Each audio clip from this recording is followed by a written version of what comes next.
prayers. A lot of times we don't get a headway in life. You could be doing all the right things. You could be fasting. You could be praying. But if you're not dealing with the foundation that your life was already built on, that you do not know anything about,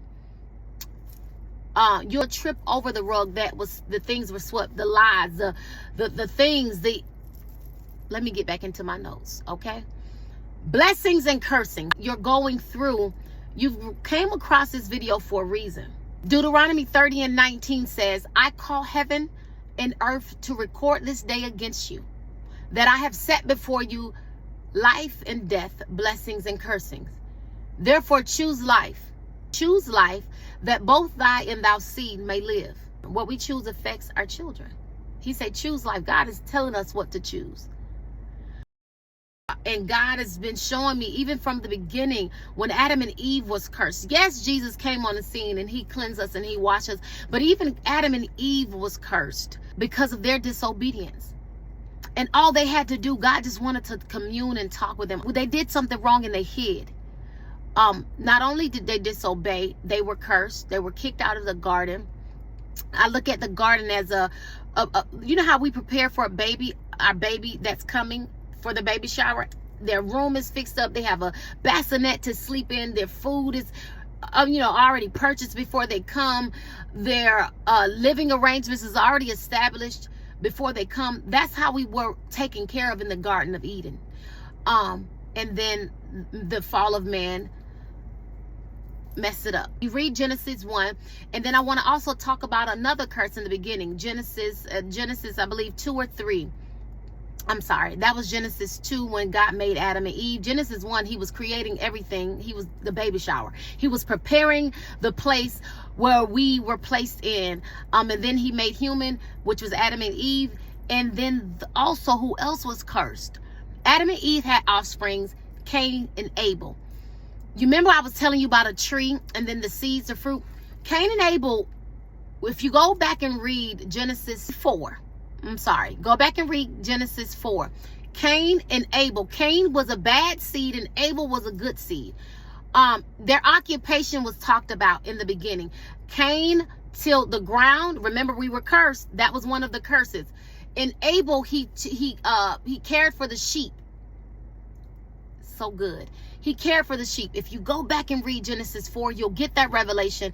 But what Cain did, Cain was upset because they both gave an offering. Cain gave of his the fruit of the ground, and Abel gave of the first of his flocks and the fat.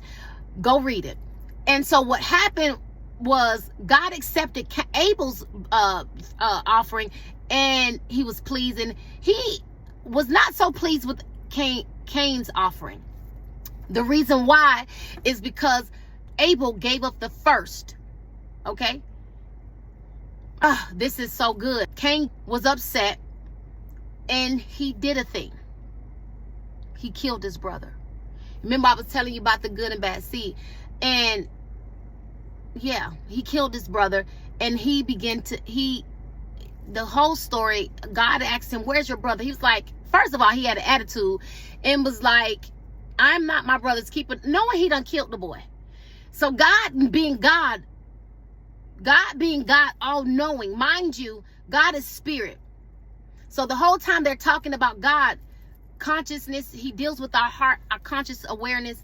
God knows. He said, your brother blood cries out. Long story short, he was cursed. Cain was cursed. My God, go and read Genesis 4 and see what his curse was. He began to have children, and they talk about his lineage, and generations went on, and then I believe his child, he killed a man.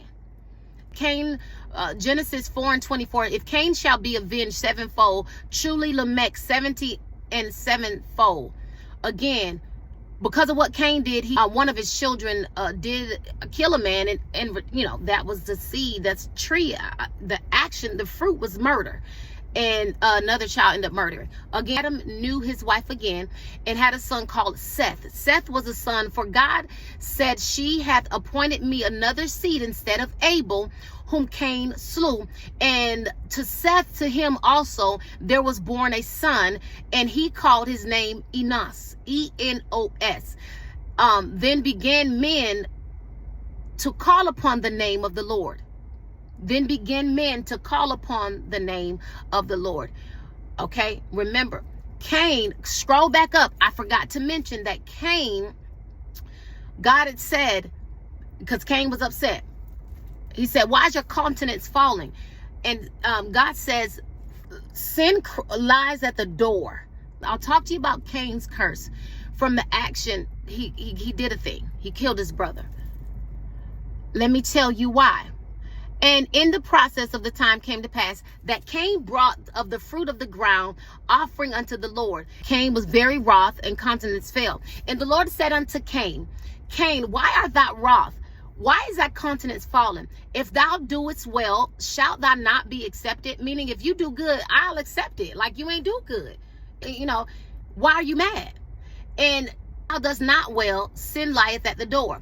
So he was telling him, sin gonna lie at the door. So if you mad, don't be mad.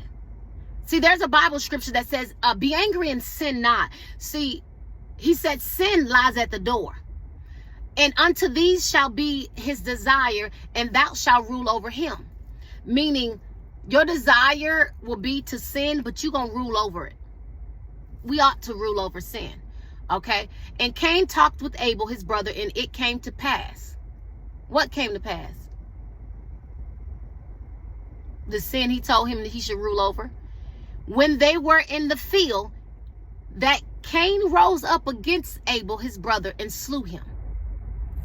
All right, let's go to the curse. And Cain said unto the Lord, punishment. Okay, and Cain said unto the Lord, now art thou cursed from the earth. Genesis 4:11. And now art thou cursed from the earth, which hath opened her mouth to receive thy brother blood from thy hand. When thou tillest the ground, it shall not henceforth yield unto thee her strength. And a fugitive and a vagabond shalt thou be in the earth. And Cain said unto the Lord, my punishment is too great that I can bear. Verse 14. Behold, thou hast driven me out this day from the face of the earth, and from the face shall I be hid. And I shall be a fugitive and a vagabond in the earth. And it shall come to pass that everyone that findeth me shall slay me. And the Lord said unto him, therefore, whoever slayeth Cain, vengeance shall be taken on him sevenfold. And the Lord set a mark upon Cain, lest any finding him shall kill him. Let's read verse 14 and 15 in another version to give you an understanding about his curse. There's not many scriptures I like to read from because they be missing stuff. Genesis 4:14 in the NIV. Today you are driving me from the land.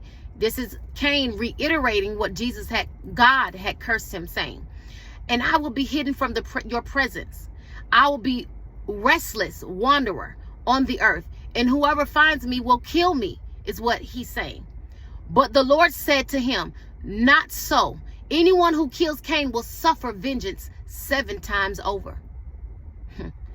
Then the Lord put a mark on Cain so that no one who find him would kill him. So Cain went out from the Lord's presence, and he lived in the land Nod, east of Eden. So what that is saying in verse 14 and 15, what 15 is saying, it said, no, ain't nobody gonna kill you. And anybody who do kill you, he marked him with a mark. So although Cain did what he did, God allowed him, he cursed him, kicked him out, vanished from his presence, and he allowed him to live, but his living would be obviously to suffer. Y'all heard the contingencies of his consequences of his action.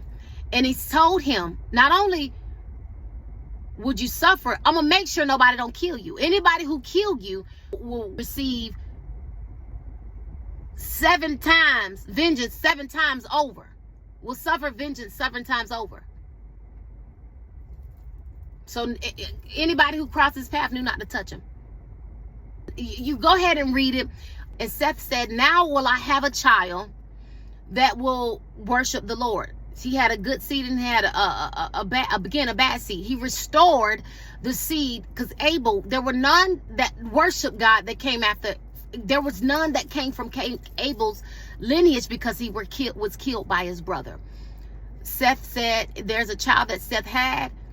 Creed, he declared that this child will call out to the Lord. And then what Abel was purposed to do was restored. I hope this was not too much. My God, as God if God reveals to me, pray my strength in the Lord that I am able and bold to share it with you, because the stuff he be teaching me, my God, it's just out of his word.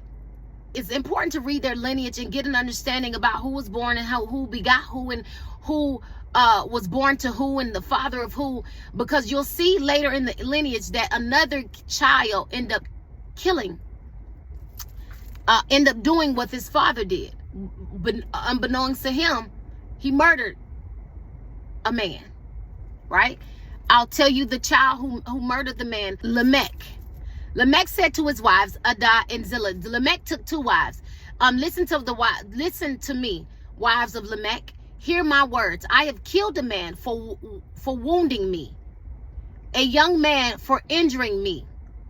If Cain is avenged 7 times, then Lamech 77 times.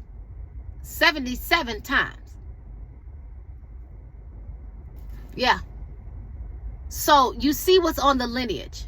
Cain killed a man, somebody in his lineage, one of his sons, sons killed the man. And the curse that was on, announced to Cain was brought back up again later. So I'm not here saying, I'm not here wishing curses on nobody. I'm just sharing with you about curses. It's dated all the way back to Genesis. It is time that you know that we have a choice in the matter. And it's time for you to go ahead and dig up everything, the foundation of your family. Go and find out and dig up everything that your family was founded on, and resurface, rebuild, tear it down. Dig up and tear it down. This came to me as I was on this fast with a young lady, Tiffany Montgomery. She was talking about being a part of a demolition team. And then this revelation dropped in my spirit. I say, oh my God, about buildings that are condemned. I went into study about you can tear a house down, or you can choose to keep the house. Houses that are condemned, meaning they can't be lived in by anybody, that no one have tended to. The local ordinances deem that house unlivable. So they would unhealthy to live in. So they would either tear it down. And so there's some things on your family, whether you know it or not. I advise you to go find out. There's some things on my family. And as I begin to be a part of God's construction team to demolish, my God, what comes to me right now is Jeremiah 1:10. 1:9-10. It's in Jeremiah when he says to pluck up, root up, tear down, and let me find it. Y'all, my God, in Zion. Jeremiah, this is what being a part of God's demolition team is like. I tell you, baby,